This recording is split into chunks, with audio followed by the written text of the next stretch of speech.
খ্যাতনামা মার্কিন সাময়িকী টাইমে প্রকাশিত বিশ্বের ১০০ প্রভাবশালী ব্যক্তির তালিকায় স্থান পেয়েছেন বাংলাদেশের প্রধানমন্ত্রী তারেক রহমান। বুধবার ১৫ এপ্রিল তারেক রহমানকে নিয়ে ম্যাগাজিনে একটি মুখবন্ধ লিখেছেন চার্লি ক্যাম্পবেল, যিনি সিঙ্গাপুর ভিত্তিক ব্যুরো প্রধান ও ভূরাজনৈতিক বিশ্লেষক। মার্কিন সাময়িকীতে আরও বলা হয়, কয়েক মাস আগেও দক্ষিণ পশ্চিম লন্ডনে নির্বাসিত জীবন কাটাচ্ছিলেন তারেক রহমান। তবে ২০২৪ সালে শেখ হাসিনা সরকারের পতনের পর দেশের রাজনীতিতে বড় পরিবর্তন আসে। এ প্রেক্ষাপটে ৫৭ বছর বয়সী তারেক রহমান জাতীয় নেতৃত্বের কেন্দ্রে উঠে আসেন। গত ফেব্রুয়ারিতে অনুষ্ঠিত নির্বাচনে বিপুল জয়ের মাধ্যমে ১৭ বছর পর দেশে ফিরে নিজের অবস্থান দৃঢ় করেন তিনি। এই বিজয়ের ধারাবাহিকতায় তিনি তার মা খালেদা জিয়ার রাজনৈতিক উত্তরাধিকার বহন করেন।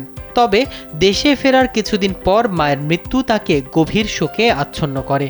টাইমকে দেয়া সাক্ষাৎকারে তিনি বলেন, ব্যক্তিগত শোককে শক্তিতে রূপান্তর করে দেশকে ঐক্যবদ্ধ করতে চান তিনি।